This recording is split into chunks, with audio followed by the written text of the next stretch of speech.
come to the podium. Ms. Samkal Ita from DNet Dhaka Missing Child Alert Plan.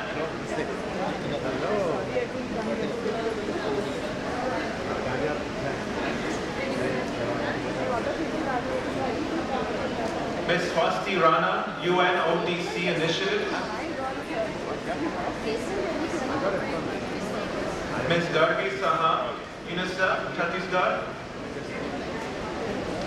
Ms. Lopal Bhattacharya, TDH.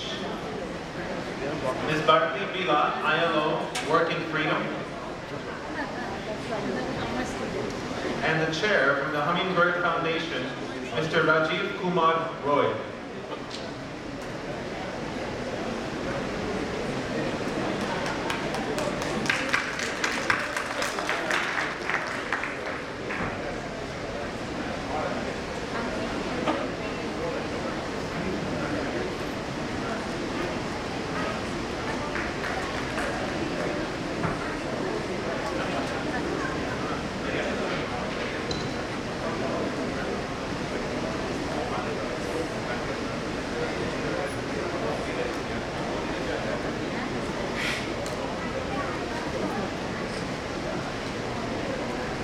Before I hand it over to the chair, can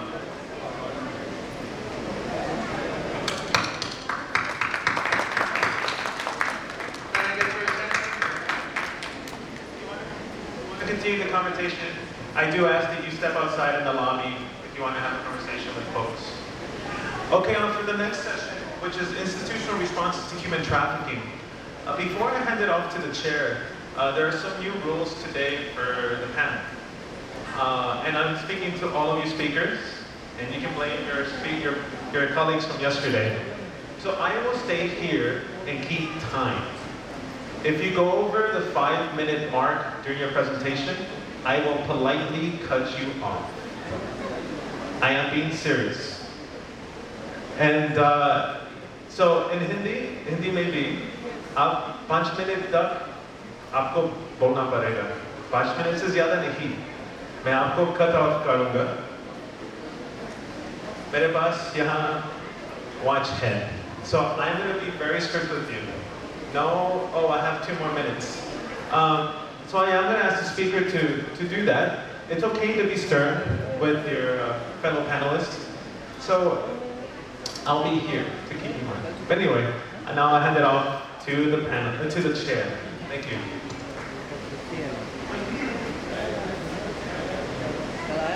The other rules too. Oh no, the other things too. As the rule is too, I'm asking the chairs to stay on the panel with the panelists, as I just did. That is the rule. So if the chair can take the microphone from there. Thank you.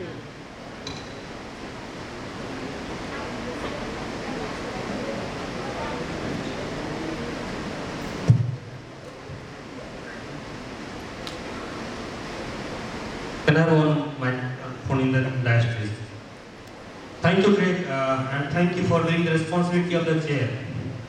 I'll try to ensure that the people here speaking, and I'm requesting all of you, please, stick to the time, and each speaker will get 5 minutes of the time. Okay, because we are already late in the session. Okay, and we would try to open up the session at the end of the all the deliberations and presentations, at least for 10 minutes for the audience, so that we can at least take 5 questions, not 2 or 3.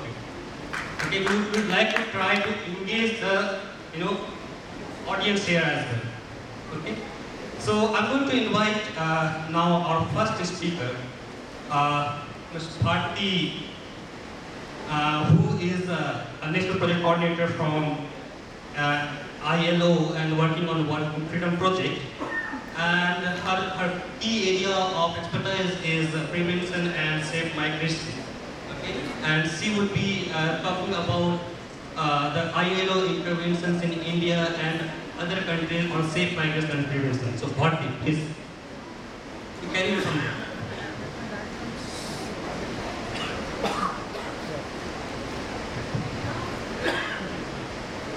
Very good morning to all of you. I come from ILO, International Labour Organization. As you're all aware, ILO is a tripartite organization with members from 187 countries, the government, the trade unions and the employers. And the key role of the ILO is to prepare the conventions, the standards on international labor issues, which when the countries ratify or when they adopt these international conventions, they have to make their own national laws in compliance with these conventions. ILO के बारे में मैं आपको बताना चाहती हूँ कि ILO एक ट्राइपार्टाइट ऑर्गेनाइजेशन है, अंतर्राष्ट्रीय संस्थान है, यूनाइटेड नेशंस की बॉडी, जिसमें 187 कंट्रीज इसके मेंबर हैं और इसमें थोड़ा सा फर्क है बाकी यूएन एजेंसीज में। इसमें जो मेंबर होते हैं उसमें सिर्फ गवर्नमेंट्स नहीं होती, उसमें ट्रेड यूनियंस जो वर्कर के रिप्रेजेंटेटिव्स हैं वो भी मेंबर्स हैं और एम्प्लॉयर्स जहाँ पर वर्कर्स काम करते हैं वो भी मेंबर्स होते हैं। और जो काम है ILO का वो ये है कि अंतर्राष्ट्रीय कानून बनाते हैं लेबर के मुद्दों के ऊपर, और जब कोई देश इन कानूनों को जो इंटरनेशनल कन्वेंशंस के रूप में होती है उनके ऊपर साइन करता है तो उनको अपना भारतीय कानून या अपने देश का कानून बनाना पड़ता है उन कन्वेंशंस के हिसाब से। अगर हम पोस्ट लेबर और ट्रैफिकिंग की बात करें तो ILO की कन्वेंशन जो है नंबर 29 जो 1930 में बनी थी वो आज भी उतनी ही वैलिड है जितनी पहले थी, और जिसमें ये कहा गया है कि पोस्ट लेबर वो है जो किसी व्यक्ति से ज़बरदस्ती ली जाए और जहाँ पे एक थ्रेट हो, जहाँ पर एक मेनेस ऑफ पेनल्टी हो। और 1930 के बाद 1950 के अंदर एक दूसरी कन्वेंशन बनी, कन्वेंशन नंबर 105, और अभी 2014 में एक नया प्रोटोकॉल बना है जिसको ILO कन्वेंशन 1930 में जो बनी थी उसको सप्लीमेंट करने के लिए the ILO protocol on trafficking, prevention of trafficking and forced labour. और ये जो नया प्रोटोकॉल बना है इसमें भारत ने भी इसको सपोर्ट करा है, इसके अडॉप्शन में रेटिफाई तो नहीं किया है मगर सपोर्ट जरूर किया है।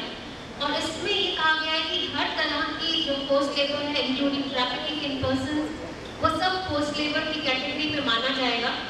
और पहली दफ़ा एक ILO ने ये भी तय किया कि हमको प्रिवेंशन के ऊपर भी फोकस करना है, हमें एजुकेशन और अवेयरनेस के ऊपर भी बात करनी है। सुबह भी कुछ स्पीकर्स ने कहा कि हमको ये देखना है कि कैसे गांव के अंदर जो गर्ल्स हैं विलेज लेवल पे, कम्युनिटी लेवल पे हम चेंज ला सकते हैं, एम्प्लॉयर्स के साथ हम चेंज ला सकते हैं और विक्टिम की रीविक्टिमाइजेशन ना हो। अगर वो किसी ऐसे काम में आपको मिलता है जहाँ पे वो कुछ गैर कानूनी कर रहा है और वो गैर कानूनी काम इसलिए कर रहा है क्योंकि वो पोस्ट लेबर का विक्टिम है, तो आप उसको दोबारा से रीविक्टिमाइज ना करें। और पोस्ट लेबर का जो डेफिनेशन है सारे के सारे वर्कर्स को एप्लीकेबल होगा, इसमें कोई वर्कर अलग नहीं हो सकता। दूसरी बात मैं आपको ये बताना चाहती हूँ कि ग्लोबल एस्टिमेट्स ILO ने करे 2012 में, जिसमें पता चला कि 20.9 मिलियन लोग आज भी पोस्ट लेबर में हैं और सबसे ज़्यादा एशिया पैसिफिक में है। और उसके अंदर जब हम ये देखते हैं कि कौन है पोस्ट लेबर में, तो ये पता चलता है कि 68% लोग, 90% लोग जो है पोस्ट लेबर में प्राइवेट इकोनॉमी में हैं, और उस 90% को अगर हम ब्रेक करते हैं तो पता चलता है कि अराउंड 68% लोग जो हैं वो पोस्ट लेबर में है और सिर्फ 22% लोग सेक्सुअल ट्रैफिकिंग में है। तो इसलिए आज बहुत ज़रूरी है हमें इस बात के ऊपर फोकस करना कि कैसे हम ट्रैफिकिंग और लेबर को रोक सकें, और रोकने के लिए हमें गांव जाना पड़ेगा जहां से लोग निकलते हैं। तो इसके लिए भारत सरकार के साथ मिलकर और बाकी देशों के साथ मिलकर हमने एक वर्किंग फ्रीडम प्रोग्राम को लॉन्च करा है, जिसके 4 या 5 मुख्य उद्देश्य हैं। पहला उद्देश्य ये है कि कैसे गांव के अंदर विमेन एम्पावरमेंट किया जाए ताकि वो अपने खुद इन्फॉर्म डिसीजन ले सके। जब वो माइग्रेट करना चाहती है तो वो कैसे डिसाइड करे कि मेरे को माइग्रेट करना है या नहीं, और मैं कैसे अपने गांव के आसपास जो मेरे पास ऑल्टरनेट अपॉर्चुनिटीज अवेलेबल है उनको मैं कैसे जानूँ, कैसे गवर्नमेंट स्कीम से लिंक करूँ। अगर मैं माइग्रेट करने का डिसीजन लेती हूँ तो कैसे तैयार होकर माइग्रेशन के लिए जाऊँ, कैसे नेटवर्क्स बना के जाऊँ, मोबाइल फोन्स को, मोबाइल टेक्नोलॉजी को कैसे यूज़ करूँ, और डेस्टिनेशन के बारे में क्या क्या जानकारी मुझे पहले से होनी चाहिए। Bharti, thank you. Time is up. No worries, you'll have more opportunity to speak in a little bit.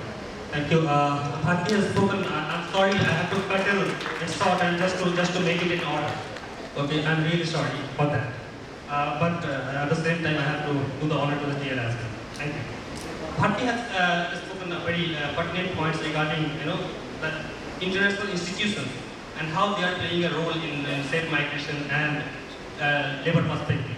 At the same time, one very important thing that she has said about the numbers, the 68% or 20.9 million forced labor in the world, and how this has helped in building a program on safe migration in the Southeast Asia and India. Thank you very much, Bharti, for that. And now I would like to invite Lopa Bhattacharya. She has been working with this foundation for past 15 years, and child trafficking and protection is one of the core expertise area.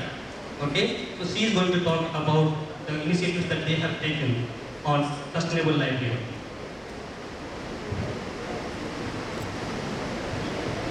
Good morning, everybody, and thank you, Rajiv. Very briefly, TDH Foundation is one of the biggest organizations in Switzerland that works on child rights and with particular focus on child protection. And child trafficking is a core program of the foundation. In India, we've been present since 2005, and the entry point of the child protection thematic has been through child trafficking, or rather combating child trafficking. And we focused a lot on strengthening the care standards of survivors after they have been withdrawn from situations of trafficking and exploitation.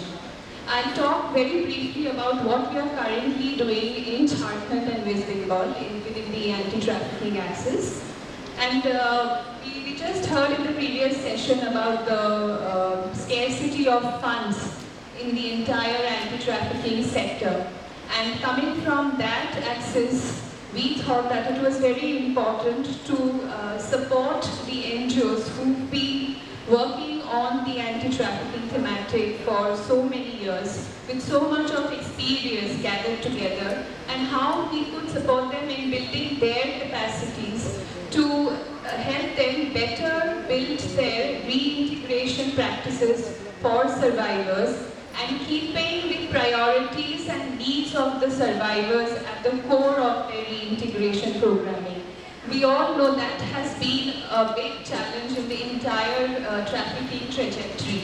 When we talk about community reintegration, actually mainstreaming them. And during the course of this intervention, we are trying to focus particularly on how these organizations can build their resources either within their own organizations or by accessing the available resources in their external environment, which also extends to not only within the anti-trafficking sector but also other sectors who are working on social issues, and particularly focusing on organizations who have livelihoods programming expertise.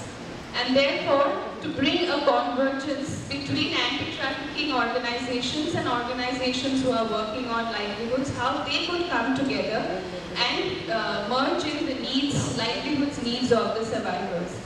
The core areas that we are focusing within this capacity building support is primarily on mental health support, how with their very limited existing resources within the organization, they will be able to provide basic mental health support to the survivors, either again through their own capacities or also through reference to other organizations who have particular niche of this area. And similarly, another key area that we've seen is that most of the time when working on livelihoods with the survivors, there has been quite a lot of failure because the mental health perspective has probably not brought into account while programming the livelihoods programs of the survivors. Therefore, we are trying to build on several tools where the mental health needs of the survivors, which is a changing scenario over the years for a survivor, and it does not happen in one day or in a month or in a year. It is a changing trend, and therefore how these mental health traits which are evolving and changing can be brought into account while one programs the livelihood options for the survivors. I think the biggest, I'll conclude with this particular grant or this particular effort or intervention that we are currently implementing in Jharkhand and West Bengal does not have any grant-making activity. It is a completely voluntary effort of the NGOs who come together, who participate in this capacity building support, and I think this is an excellent example of collaboration and convergence of these organizations to come together in a joint learning forum. Thank you, Lopa, and thank you very much for sticking to the timeline. I know it's very difficult because we are prepared to for a 1 hour session, but we have to reduce it because of the enthusiasm that we have seen in the first session. Lopa has kind of raised a very important aspect of convergence within the sector in anti-trafficking or livelihood or health for that matter. Okay, and how as an institution of these organizations, these expertise, we can try to find solutions. Thank you very much for that. I would like to invite Gargi. She is from UNICEF Chhattisgarh, Child Protection Officer, and she has 30 years of experience exclusively working on child protection and legislation. She would be kind of presenting a program that they are running currently on the bordering district of Jharkhand and Chhattisgarh, that is Jashpur in Chhattisgarh. Good morning everyone. Thank you for this opportunity. I would like to present a small case study of Jashpur. And Jashpur is bordering with Jharkhand, like Mr. Roy said already. And we have a small program which actually stirred the state. It started as a very small program in Jashpur for prevention of girl-child trafficking program.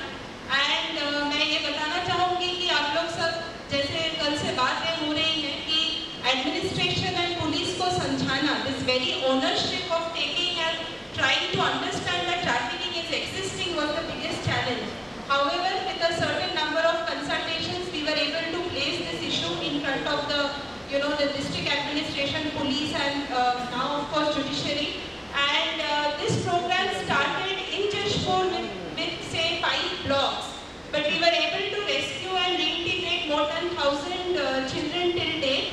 And हमारी partner organizations, missionary संस्थाएं हैं जशपुर में. उसके अलावा Placement Agency Act, as you all might be knowing already, Chhattisgarh is the first state जहाँ पे Placement Agency Act enact हो गया है in 2013 with victim compensation scheme, and rules spread out. There is a SOP on missing children now in the state, and we have done training for more than 2,000 police officers on POCSO, Juvenile Justice Act, and human trafficking.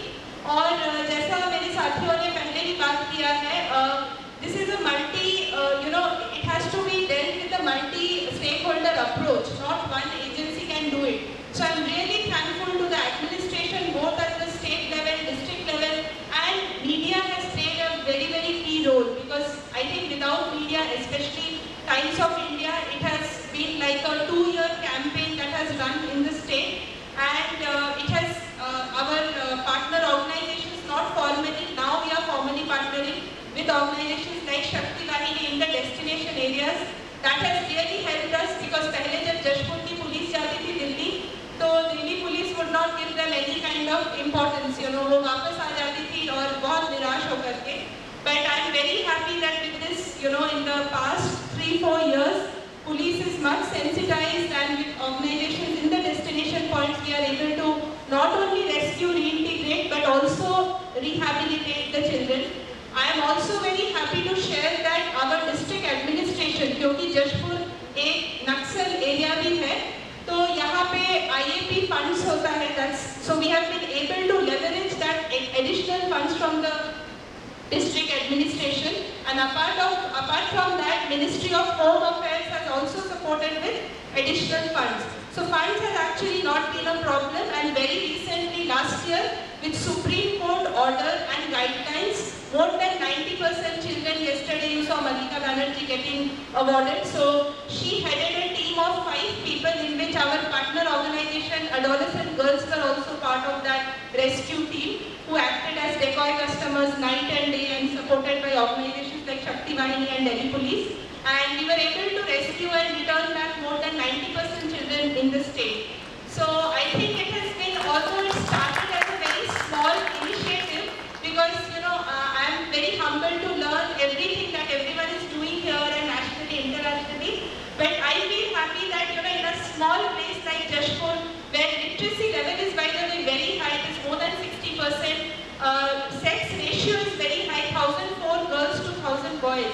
So in such a place, this thing is happening. तो मैं अपने झारखंड के बच्चों बच्चियों को भी बताना चाहूँगी, आप लोग अकेले नहीं हैं इस फाइट में. हमारे छत्तीसगढ़ में भी बच्चे बच्चियाँ हैं, and we have been also building adolescent girls and boys groups.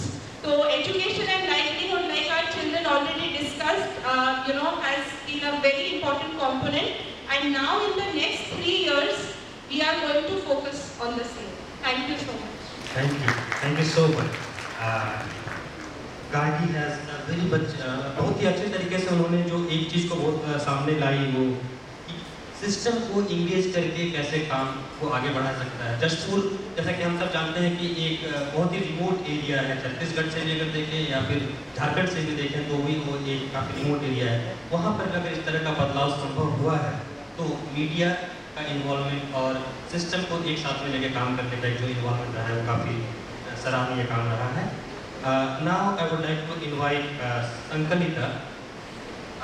She has been a corporate lawyer for 7 years and now working on the social sector. So she has worked in Cairo in refugee resettlement issues, and presently she is working with DNET, and she will be talking more about the case management system that they are working with Plan's Missing Child Alert program. 5 minutes. Thank you. Thank you, Raji. Good morning to all. Good morning. Just to give a small introduction about my organization, we are based in Bangladesh and we work in the social development sector, but our interventions are focusing on technology-based interventions. So we work for marginalized communities like women and children, but our interventions incorporate technology in them. And today here I am as a partner on the Missing Child Alert project. The project is being implemented by Plan International. It's a 3-country project, a regional project between Bangladesh, India and Nepal. Bangladesh and Nepal are being the source countries from where the children are getting trafficked, and India is the transit or the destination country for the purpose of the project. One of the very important features of the anti-trafficking initiative of MCA is that it endeavors to use technology to combat trafficking. And this technology does not need to be a big black box of technology, but it's basically a basket of technological solutions that can help to tackle, as we heard yesterday somebody say that it's a basket of problems also. So trafficking is not one linear problem. So the solution can also not be linear. So DNET is working as the system integrator for this particular initiative, the Missing Child Alert. And there's lots to say, of course, but since we have time limitations, I will concentrate only on the uniform case management system.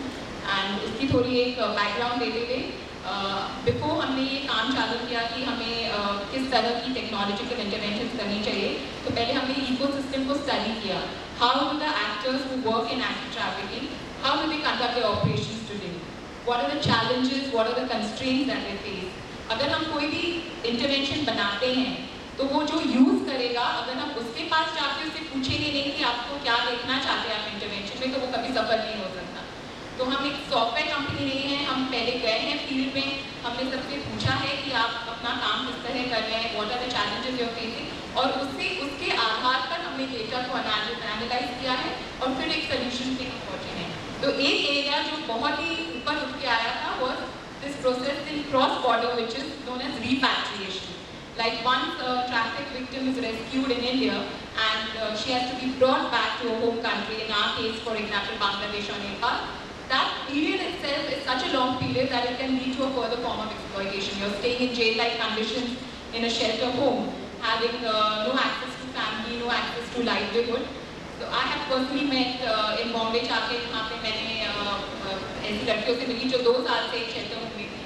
तो ये क्यों इतना समय लगता है? जब आप rescue हो गए हो, आपको एक्सप्लॉइटेशन से रेस्क्यू कर लिया गया, तो फिर तो ऐसा है ना कि आपकी प्रॉब्लम सब एंड हो जानी चाहिए, but it's not. Sometimes it could be the beginning. तो ये इसलिए होता है, हमने पता लगाया कि बहुत सारे actors are involve, many state as well as non-state actors are involved in this process, and right now we do not have any tracking mechanism. आज यहाँ बैठे हुए बोल नहीं सकते कि ये पर्टिकुलर केस किस अथॉरिटी के पास उसका पेपर अटका हुआ है। बहुत सारे अप्रूवल्स चाहिए होते हैं वो रेस्क्यूड विक्टिम को वापस सपोज बांग्लादेश लाने के लिए। बांग्लादेश में उसका होम वेरिफिकेशन होना चाहिए, बांग्लादेश गवर्नमेंट को बोलना चाहिए yes she is my citizen and I will accept her back। ये सब प्रोसेस बहुत लंबा खिंच जाता है। Multiple actors are involve. Indian NGO जो काम संभालती है इंडियन साइड पे, वो अपने मिनिस्ट्री से कोऑर्डिनेट करती है, अपने स्टेट एक्टर से। जो बांग्लादेश एनजीओ काम संभालती है वो अपनी मिनिस्ट्री से कोऑर्डिनेट करती है। तो ये बहुत बड़ी ज़रूरत थी एक केस मैनेजमेंट सिस्टम, हमने सोचा। तो हमने केस मैनेजमेंट सिस्टम डिज़ाइन किया है और इसके लिए हमने अर्ली अडॉप्टर्स आइडेंटिफाई किए हैं in India, Bangladesh and Nepal. तो ये केस मैनेजमेंट सिस्टम करेगा क्या? तो द केस मैनेजमेंट सिस्टम हमने जैसे सोचा इसकी बहुत जो फीचर्स इंपॉर्टेंट है, मैं उसको खाली 2-3 लाइन में बोलना चाहूँगी। एक तो है वेब बेस्ड एप्लीकेशन है, तो कोई भी कहीं से भी इसे एक्सेस कर सकता है। सेकेंडली, एक यूनिक आइडेंटिफिकेशन नंबर दिया जाएगा हर केस को, तो आप पूरे केस को ट्रेस कर सकते हो right from the time the case comes into the system till वो रिपैट्रिएट ना हो जाए।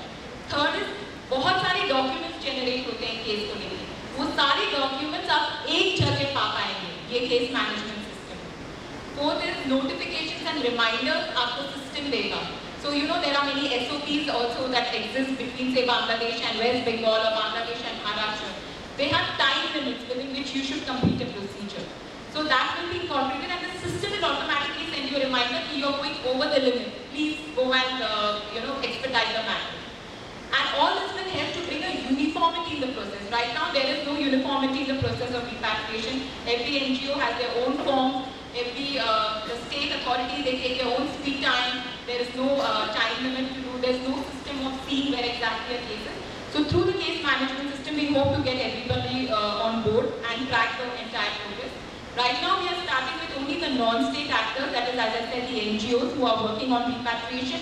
Hopefully, with the data that we collect, once the system starts getting used by the non-state actors, it will give you a lot of data to show that where are the timelines and the delays. Then you go to the state authorities and say, see, this case management system will really help, so why don't you also join it?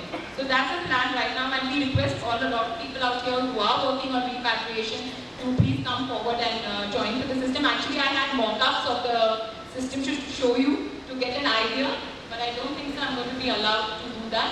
If you all want to, please ask me a question, maybe I can get time to show you the idea as to how the system will look like. Okay? So yeah, I think that's it. Thank you very much. Thank you so much for agreeing to 5 minutes and we will that way we will have more time with the audience also so that you can answer their questions. Thank you. Now I would like to invite Swasti to discuss more about the kind of interventions that UNODC is doing. And Swasti has been involved in this sector for past 40 years and 8 years with UNODC South Asia. A very good morning to all of you. I of course also had a very detailed presentation, and I'm not scared of Rajiv, but I'm scared of Greg, so I'm not going to start it. We stopped serving tea yesterday, lunch yesterday, so not messing with him. I'll take a minute to talk about UNODC because I think we're one of the lesser known and poor UN agencies.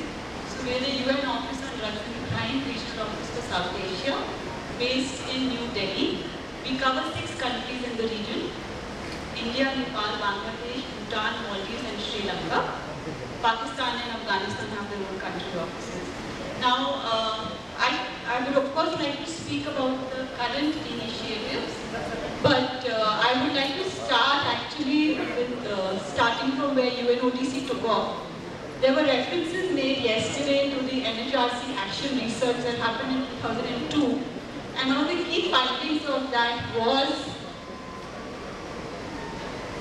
one of the key findings of the action research was the lack of awareness amongst the law enforcement